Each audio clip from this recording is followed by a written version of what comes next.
everybody. So this morning, in part of our So What Is series, we've got the fantastic Matthew Jeffrey. Matthew is a life coach. He is a business and personal development coach at mattjeffrey.com, and he is also the owner and life coach at Think and Believe, a Place to Grow. So two very different areas. And welcome. Thank you so much for spending some time with us this morning. And your brother? My brother. Okay. That's the most important part, obviously.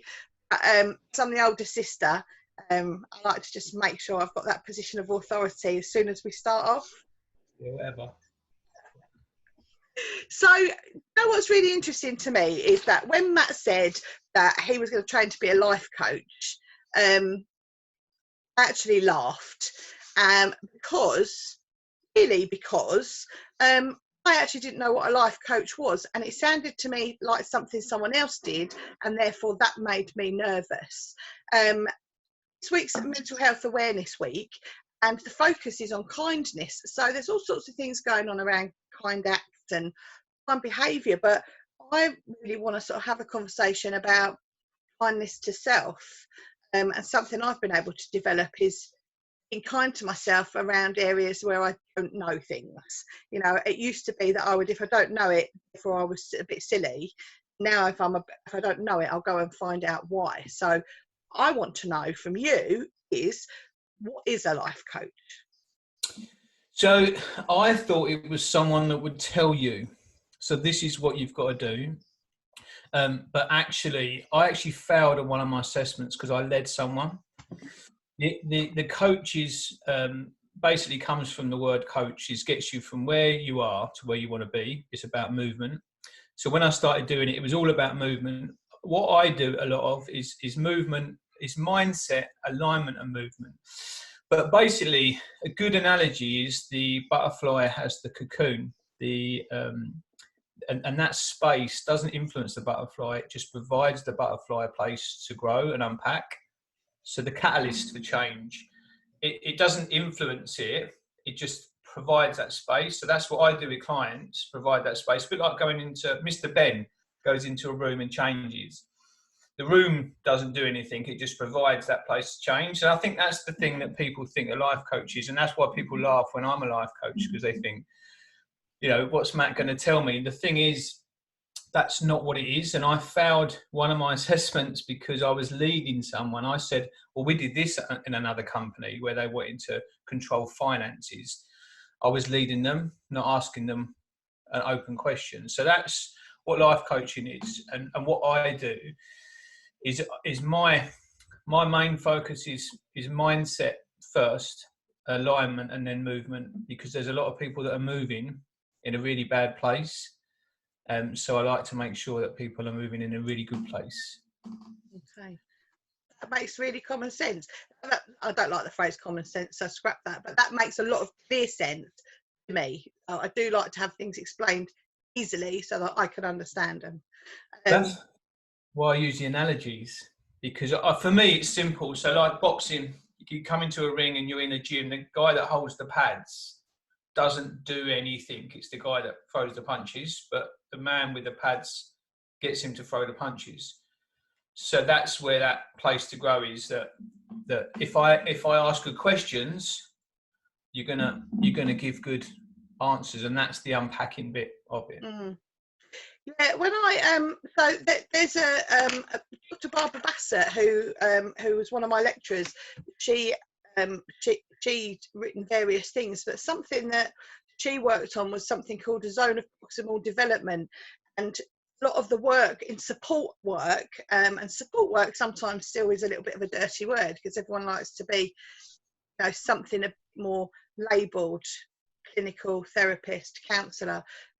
Support work provides some ability to hold in that zone of proximal development, which is the gap between where you are and where you want to get to.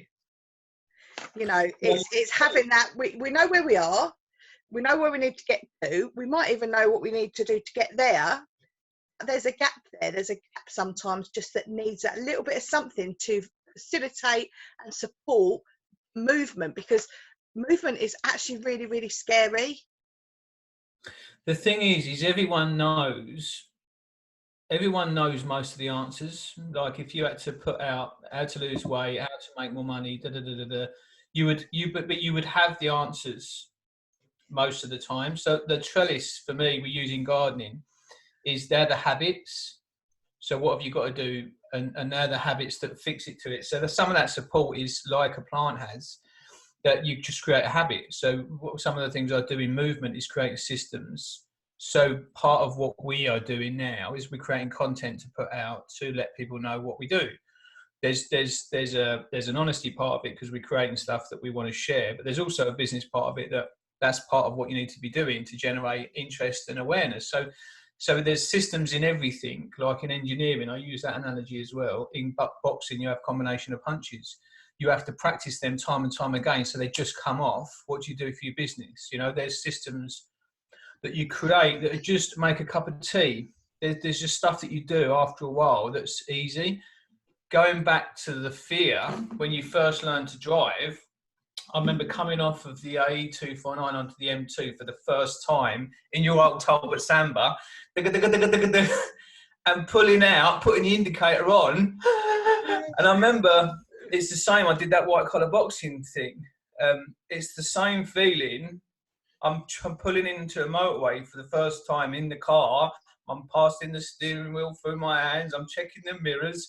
I'm not too far. I'm too forward. I'm thinking in thought. Now I pull off and I have to remember where you're going, because you're going to start thinking about something else now, and you lose yourself and you're not thinking. You're doing it so comfortably. Remember Bob Job Week making cups of teas for people when I was a Cub Scout. Like, what do you want? You know, and I've got to put my tea bag in first, and those processes. It's a system. I've got the same thing with the tree there. You don't make a tree in one growth. It's just, and this is the failing forward. If that tree had stopped halfway through because it wasn't where it wanted to be, well, that's not. And the fruit comes the same with businesses. The fruit comes when the tree's at a certain growth. Right. So to expect your business when you start it up, and this is where the failing forward's got to happen, because if you set it up and it doesn't grow, you don't get fruit straight away. Coming back to dancing without music, well, I thought I was going to be successful. Well, you're not there yet. You know. Yeah. And if you stopped because you hadn't got a result, the fruit hadn't dropped. Yeah. And that just comes like with your business now. You know, the books are selling and the stuff's happening, but they don't see how many times you read a book and thought about doing a live video but didn't.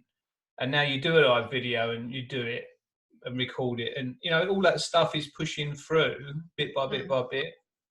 So I mean, that idea of failing forward has been, you know, and as brother and sister, so as professionals we have really intense, deep and meaningful conversations. As brother and sister, when you try and coach me, I think you're an idiot, and when I try and teach you the science, you think I'm being an owl, because that's our dynamic. That's that brother and sister dynamic. So sometimes we have to sort of separate that. But one thing I have found so useful that you have taught me, and I teach children this all the time, and it's a phrase we use, is this concept of failing forward. So I used to use, so the word fail, if you broke it down, I used to say to the kids, failure always inspires learning, because without going through a process to see what could be done differently, we're not going to adapt and change it to be the best version of what we need it to be. But with that comes the fear. So obviously from my professional viewpoint, you know, this is where my neurons and conversation about brain science comes in with children, young people and families. They really relate well to this idea of failing forward, of feeling scared, of feeling feelings that are really uncomfortable, doing it anyway because you know it's safe, logically you know it's safe, you know it's a growth and development. And I think, so for me, the scariest thing I do time and time again is to put myself in front of people, because my habits are to assume that every time I put myself in front of someone, in front of people, someone's going to say, well, she's a bit of an idiot. Who does she think she is? So coming back to the gardening, so we've been around period of not good enough. So that becomes a natural thing. So that fear, and this is where I often use the compass and truth. So in the lift shaft, we've got a company that we make lifts, and we use plumb lines to make sure they're plumb. So in the compass as well, is finding the truth in all of it. And going back to your book, you know, Tam ran away, but didn't understand the truth of it. And coming back down to, there are fears for a reason. So if a lion's chasing you, don't think it's not really that important. Run. So same as the boxing now, when I got into the ring, and if I thought about getting in the ring now, I could get myself uncomfortable. I used a plumb line and an analogy, because fear is where you're not connected to now. So if I talk about boxing, okay, if in the present moment I've got to say, what have I got to do to get better at boxing?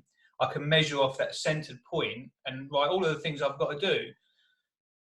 That's not interfered. Whereas if I hold a magnet up to the compass or the plumb line, I can affect it. And this is disconnected thought. This is where the egoic mind comes in, the script, the shut the duck up, all of the things that they talk about, the devil that comes in that affects the truth, like Tam was affected. And what I try and do with people is gain the insight.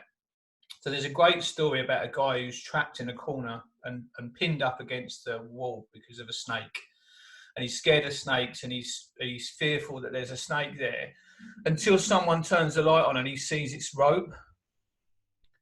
And that insight is where you can change and see the truth. Because if there's fear and it's right, then run. That's what it's designed for. Yeah. Same with the mind. If you need to understand what you've got to go and get from the shop, then write a list. But when you start wondering and worrying, what if there's nothing in the shop, especially at the moment, people are off without connection to thought, in a worry of like, well, what happens if there's no toilet roll? You know, you can see it's gone on. People start getting hysterical. Well, from a centered point, you need to go to the shop to see. And then you make that decision. But the fear is in the disconnection, and this is where this egoic mind comes in, and the fear affects your state of mind. So coming on live, you're not worrying about coming on live. What you're doing is you're moving into the future that people may think.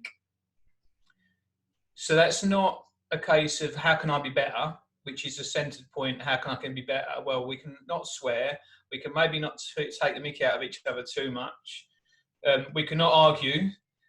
So we can do certain things, which is the truth of it. We can get better at doing this. And one of the things is to practice, because we're not expert stander-upper people that are on TV all the time. We need to practice this. There's truth in that. Yeah. But when you go into, well, what might they say when we stand there? And you've got your teddies behind you, and my mate's going to laugh at all my plants. You know, I'm in my cabin. That is then when you become fearful. Yeah. But it's not the truth. And that's the point that I work from in engineering and cultivating mindsets, is the truth of stuff. You've got to get better at doing videos, then how can you do it? But don't stop because someone Sunday might take the mick. Yeah. Yeah, and it's difficult because if you've, you know, it's part of our, you know, part of our system through childhood and through growing up, is that we are influenced by things around us, and sometimes we then end up carrying some of those fears without realizing. So obviously for me, you know, everybody that knows me knows I'm not particularly confident with self-image, and that leads to too much sometimes thinking about what people think and what they might say. And you know, however, 95% of my professional network and my colleagues, my friends and my family are all very supportive in recognising that, you know, we work hard, we learn, we're constantly learning. I certainly don't ever think I know it all, because I'm constantly wanting to learn more. But those perceptions can give us very, very different viewpoints of a reality. And sometimes when you're being kind to yourself, it's very difficult to put those aside. So I met up with our niece. She's 5. She's 6 in 10 weeks. Very important, the 10 weeks. And I said to her, what do you think? So her name's Holly, and I said, what do you think kindness is? So it took her a minute of discussion about the whole concept of kind, because she's only little. And then she blew us away, really, because she did the usual stuff. She was hugs, being nice to my friends, kisses, of course, washing your hair when you don't want to, because she'd thrown clothes at her dad because she didn't want to wash her hair, which I thought was hilarious. She said something then which my sister-in-law Sarah and I both were absolutely gobsmacked by. She said, sharing my sweets. So her little friend's dropping her off 2 sweets in a little card. They'd been it back and forward. So she's got 2 sweets, and she'd offered mum half of one of those sweets for her to try. So I was being kind because I gave mummy a sweet. Well, that's really lovely. Yes, but mummy wasn't kind. What do you mean mummy wasn't kind? Well, mummy didn't take the sweet. And Sarah said, well, I thought I was being kind by letting you have all the sweets. And she said, I was being kind, letting you have half the sweet and you didn't take the sweet. So she had effectively, by letting her have all the sweets and not taking something for herself, not allowing a gift to be given, she had then stopped that facilitation of kindness from the little girl. It was, you just think that's from the mouth of a 5-year-old, and sometimes we listen but we don't hear, and it all comes into that egoic self, doesn't it? See, I come back. One of my backdrops in there, when I talk about coaching, I also use engineering. So behind the circuit, your lights come on, not because the lights lit up, it's all the other things that are in place. And sometimes engineering down. So I was building a control panel with Tom yesterday, and I had to take some components out of one because it was different to the other. Similar lift, but slightly different. But finding out the truth. So where Holly was coming from, so coming back to, there's 2 things here. One is letting go, which is what the trees do every season. When I use a gardening analogy, to let go is the only way of getting. So to let go to get. So you have to let go of inhibitions to be able to come on these videos to get more confident. Yeah. There's a letting go of that is very raw and intimate and vulnerable in the letting go of it. And there's also where you're coming from. So when I talk about boxing or gardening, sometimes the soil needs to be nutrition. What's it called when you have to put fertilizer? Yeah, fertilized. The wrong place. I've done this in business before where my coach has pulled me because I was coming from the wrong place. Yeah. You owe me. So coming from, so if I gave you something, you should take this. Well, maybe you don't want it. Yeah. Look at Nan when we go around for cake. Have a bit of cake, and then 5 minutes later, put a bit of weight on. Where are you coming from? One is take what I've given, and the next is knock you down. So where you're coming from, and where you're coming from when you're taking, it's important. I think one of the things I'm thinking about bringing networks in to get people open to working on themselves is accepting that going for a massage, spending time doing yoga, investing in a life coach, that's not perceived as, oh, look at you, or, oh, you're taking time for yourself. It's the perception of take the sweet if you want it, but say no if you don't. And that self-care and self-love is sometimes, we talk about boundaries in the garden, having the boundaries. Well, Holly needs to understand that it's nice that she's given her a sweet, but I don't want one at the moment. That doesn't mean I'm not grateful. I just don't want a sweet, because Holly could feed her and feed her and feed her. And that's where you get, and parents do it, but kids don't know they have boundaries enough to say no. Yeah. So there's a whole dynamic in when I talk about cultivating a mindset by design, there's so many aspects to it. Boundaries is the first thing, because if you had a garden with no fences and dogs kept coming in and crapping, you could keep cleaning it up, but it's exhausting. It's the same if I started taking the mickey out of you. Oh, you got your banner there. What are you taking the mickey out of what you're doing? Look at you doing your video with your teddy. If I could do that, I could keep breaking that down. But you're like, Matt, shut up. Yeah. or you have a conversation where you learn the art of having that. It's funny because you can build a massive wall in a garden, but how do you do that in a relationship? You're my sister. How do I say to you, because we can have conversations that we can be very open and frank. We won't use Yeah, that and it's word. actually very, very difficult to keep this whole feed as polite and as clean as it has been. Some of my young people do watch these, so we are trying very, very hard. But anybody that's a sibling knows that this is a real push. But there are different ways of keeping boundaries. Some people are aggressive, but it's not always effective to throw stones at someone that literally just wants to help because they think they're being, and this is where that truth comes in.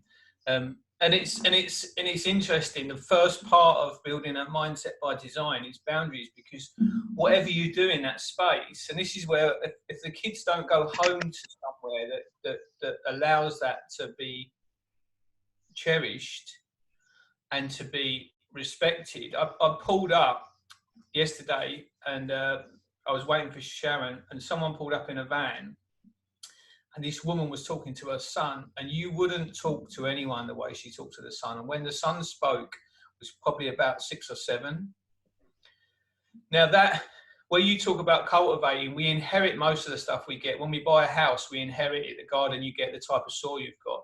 You can keep that, or you can cultivate different, and you can change different. But there's whole heap of stuff. Most of my garden's been recultivated, but there's still a tree here that was here originally. Remember the day I came in and cut the grass and we sat under it?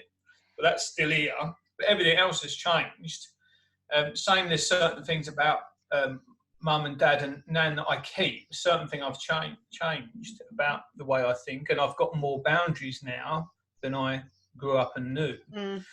But those things are things that are to be learned, and it's important that it's no point being positive all the time if you've got someone coming in and just dumping in in and going again, because that's hard work to keep up that.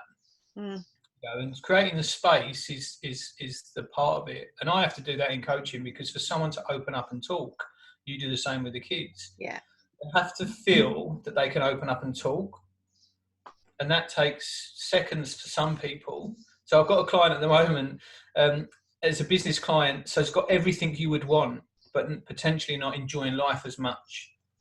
And it's interesting that that's another problem. So they've got everything. Money's not a problem.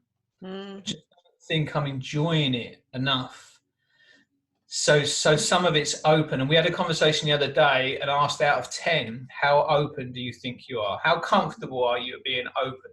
And he straight back, how open are you? I said about 8.5, 9. You know, probably. But we'd already known that I was open, because I've always been open, and that you and me are the same. We wear our heart on our sleeves a lot of the time. Yeah. He was around a 5, but that is, again, it's where the work is, in being open first, you know. Yeah, and of course, being open leads to more risk. You open yourself up. Perceived risk. Perceived risk, yeah, 100%. So interesting you saying about a comfortable space. I have found that working online is proving to be an extremely comfortable place for some of my young people and children.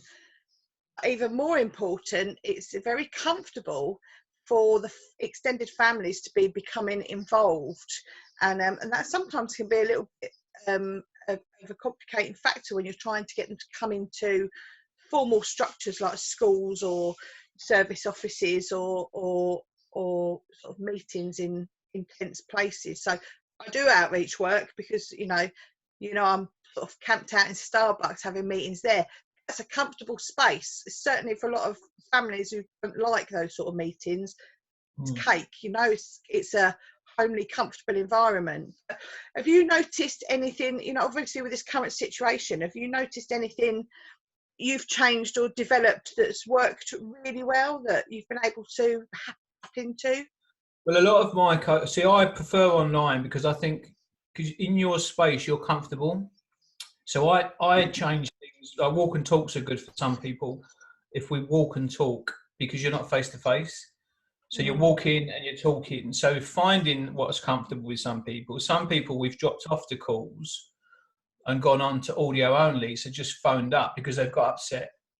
Yeah. And it's more comfortable to do that and be upset when someone's not looking at you. So in terms of coaching, I change how I coach. So I wouldn't necessarily, I've got caught out before.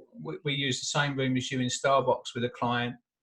Within the first few seconds, she was in tears, crying, and then they came in, they double booked the room. So suddenly, and weren't backing down on us leaving. So suddenly I've got a client who's in tears and then a staff member at the door. And it's, so that space is precious and you have to manage it. So I usually, depending on the topic of conversation, I usually create the right space for it. But I set up a landing page for remote working. I didn't realise I was probably a bit of an expert for remote working because I've been doing this for years, and other businesses I've developed working online. I found a lot of companies have got more adaptable and are using online. The thing is you hear about everyone's doing fantastic at working online. The risk is you don't hear about people that aren't. Yeah. So there are some things with, and it's just the same with society. You know, you look on Facebook, like everyone's slamming it, and that's fine. But the truth is, like a lot of us, sometimes you're just not. Yeah, 100%. You're. So I've found, so the systems that I've had before, some of the things I go and work in coffee shops because it's nice to be around people and it breaks up the day for me. So the attention is an issue for me. So I use the stepping stone system and break up. Like I'll stop now and do a walk and talk with Ellie, and then I'll drop in and I'll break my day up. But I've done that through the work I've done and making me more effective. But if someone said that you've got to sit there for 8 hours regardless, it's a different makeup, and it's a different makeup working from home. Like the kids are usually done by 12 from their schoolwork because there's no distractions, there's no breaks, they just crack on and do it. But then you could spend the afternoon feeling guilty because I should finish at 5. Well, you've done it. And this is where agreements need to come in. So I think the biggest thing, it seems like there's a lot of people working remotely, but the thing that's really important, and this is where with this self-awareness and kindness thing, is you have to be honest, because that's fine if you're doing really well and your team are doing really well. There was this, I went to this speaking and they talked about one of the biggest catastrophes happened in China, and because of the way the system's set up, they're told what to do. And there was this big epidemic where there wasn't enough food, and the most amount of people died. I can't remember the details of it, but it was because they were fearful of telling them that something was going wrong. Yeah. And if you say to everyone's doing really well, and 2 people or 1 person's thinking, well, I don't feel right. Yeah. But if you've got to stand up, and this has been coaching sessions where people they've not done well at work because they haven't felt they could stand up in a team environment to say, well, I actually think that's wrong. And this is where the honesty and openness needs to come in. That you need to have that space. You know, they say it's okay that if it's not okay, you know, that honesty, like, it's interesting how the compass can still get affected by magnets of positive and negative, and to really clear away and to be truthful is what people need to do to navigate better. Because not saying something because the guy that's more aggressive next is saying, yeah, it's all right, is or not saying something because you don't want to be fearful of the guy that's not all right. Yeah. Struggling, are you? It's very dangerous. And that's a really personal thing as well. Like, our struggles are personal. I did a big training day earlier in the year, and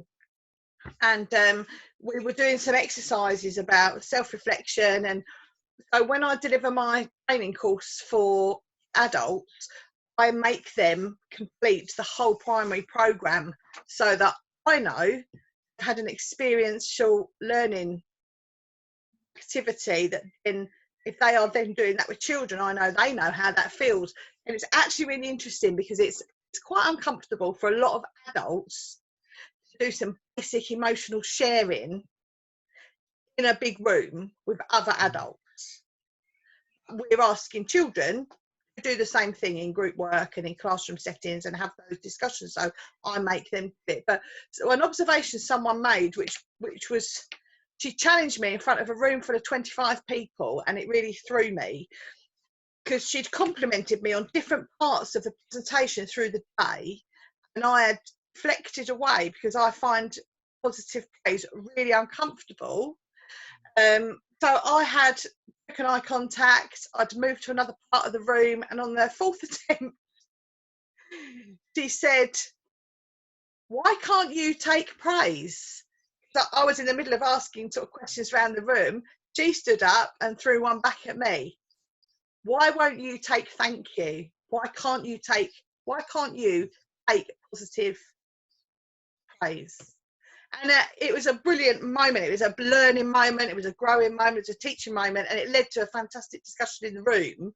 And it also, and the thing is, I do that with kids all the time. You know, I say to them, "This is your session. Do you want to do that or that? Yes or no?" They just thank you very much. You know, and I really realised that I hadn't been doing that myself. So mirror up to someone else. It's easy to hold a mirror up to someone else. Oh, you know, and so I'm trying really hard. I do get some really good positive feedback, and online I can say thank you, and in an email I can say thank you. If someone's looking at me and going, "I love your book, I think the concept is amazing, and I love how passionate you are about your work," just stand there and say thank you. I find it really difficult. Even now I find it difficult, and you know, I'm talking about it more, and luckily, like, my network is really, really positive, and we're all a bit the same actually. We're all so focused on the passion, which is the kids. It's quite nice then to avoid any focus on the only risk with this is a bit like, so going back to the boxing analogy, he's holding the pads up for me. So the whole boxing thing is. And this is where coaching is vulnerable. If you're going to come into a session with me, it's going to be a bit like sparring. Yeah. And I'm going to get to the stage where I'll open up. So that conversation will be an open up where you're weak there. It's not at the end of the conversation. It's not that I found that you're weak there. It's that I found that there's a weakness there, that you can't take praise. So you're not living a life by design if you've got a weakness where you can't take praise, because by design, you'd like to be able to take praise and be comfortable with taking praise. Yeah. So what I do is find those places, and it's the same with the sparring session, which is, if I did a boxing thing again, I would try and fall in love with. I veered away from it before because that's where the work is. He was a big fella though, wasn't he? Yeah. He was a big fella. But that's where the work is. That's the only place. Yeah. Truth is, that's where the work is, and at the end of the session, if you've failed, then that's where the work is, and that's where the failing forward comes, because you have to. Mike Tyson didn't not get hit throughout his whole career. Like, being vulnerable and putting yourself in that place to explore where you need to work on was the work that Mike Tyson did, to then know where to train next, to then know what to do next. So I talk about people working in steps. You can take 2 or 3 or 4, or we can all jump on a video and pretend we're fantastic speakers and do this sort of stuff. But you can't cheat it. You know, you can't sniff it out. If I went to the gym and said I'm a world champion boxer, they'd be like, "Really?" 5 minutes on the bag, they'd be like, "I think he's lying."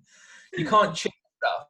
No. But finding where you are, and again, so where you are with what you're doing, that's fine. So you can stand up in a hall, you can do a presentation, but you found then that taking praise, that's something that I could work on. So I'm more comfortable, or I can explain why I couldn't do that before and what I had to do to unpack it, to share on how you've worked on yourself, because there's loads of other stuff that you've done that people won't have known about to get you on that stage. Yeah. how did you get to the stage where you walked around and done your presentation and everything, stayed up and done all the boring stuff, which I know is hard for you? Yeah. Well, you had accountability. You had Yeah. Sharon. So you had a structure. She was the choice. What are you Yeah. doing next? Yeah. You had a system in place, you know, to move through stuff. So it's all, they're all aspects of creating a mind and mindset in life by design.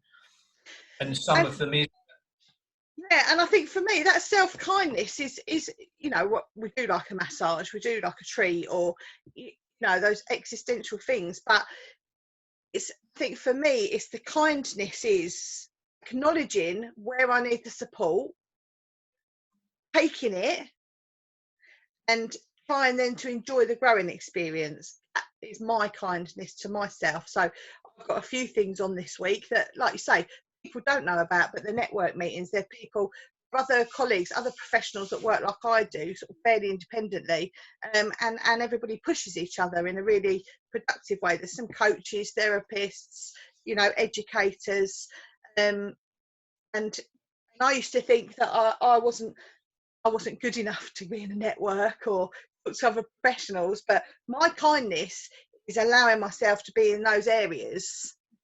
so when I Enjoy talk it. about the narrative, so that board there, if I look at this is what we did with the group, not enough, too fat, failure, don't deserve this, not qualified, judged by someone, not working hard enough, not normal. It's the narrative that Yeah, is the interference. And yeah, then what I do with clients is let them know. So coaching for true colours, yeah, it's always there. And that's the thing with this. It's not getting, it's getting back to. You yeah, go and look at, so Holly, or go and look at a young child who's yeah. so happy. They're not, that's always there. It's the stuff that goes on that narrative that Mm. gets in the way of it. Most kids would want the video and want to stand up. Everyone look at me. And And it's if I could sit and talk to you all day, because I could lead on then to the Ken Robinson, the creativity that's been sort of filtered out of our children as they go through the education system, because that's where we lose that. But that would be a whole nother half an hour, and I know you've got another meeting in 5 minutes. we can do that. I mean, I've got my mindset. I'm doing a mindset workshop probably Sunday at 10 on mindset. So if people are interested in coming on that, Yeah. and that's If on people, mine. sorry, I'm interrupting, and you hate it. Fine. My brother can never finish a sentence because I'm always ready with the next thing. It drives him nuts. Anyway, but I'm not going to stop doing it now because he loves it really. Yeah. So Matthew, if people are interested more about life coaching, you are happy to take calls from people to explain it more, explain what you offer, and have a brief conversation. Where can people get hold of you? Well, I give a free coaching session because it's a little bit like art. You need to try it. Okay. They can get in touch. So Matt, M-A-T at mattjeffrey.com, MATJFFERY.com, Yeah. matt@mattjeffrey.com, or you can find me on mattjeffrey.com on Facebook and Think and Believe on Facebook, and then just drop in if you're interested, a free session, see what coaching does, and then go from there. That's the best way. And then these mindset workshops coming up, and then we'll be working on others.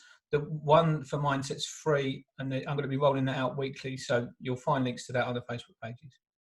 So if you fancy facing your fears, challenging the pesky neurons that sometimes create barriers to our movement and development, and you want to give yourself a little bit of self-kindness, then, you know, maybe have a chat with Matt about some coaching.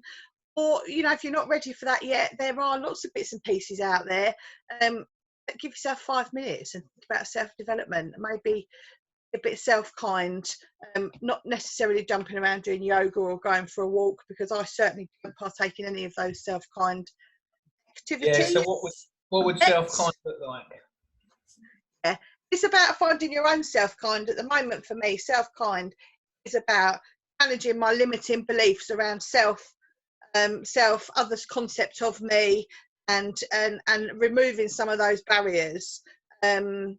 You know, and self-kindness to me also sometimes is, for the first time in about 20 years, I bought myself a set of scales so I can avoid being in denial. So they run another self-care journey there, where that's a big one, and that's for a whole other conversation another day. We have a whole session on that. We could have a week session on that.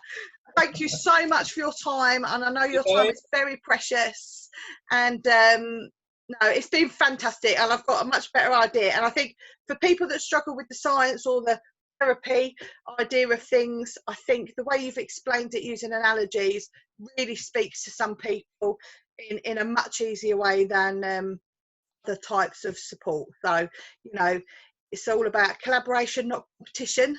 And I think having these conversations so that people know what everybody does in a fairly, hopefully, easy way, just broadens the conversation and opens up the narrative between everybody. So I hope you have a wonderful done, Mandy. day. You've done fantastic, Mandy. You've done amazing. Thank you. See you Take later. care. Have a lovely week. Bye. Bye.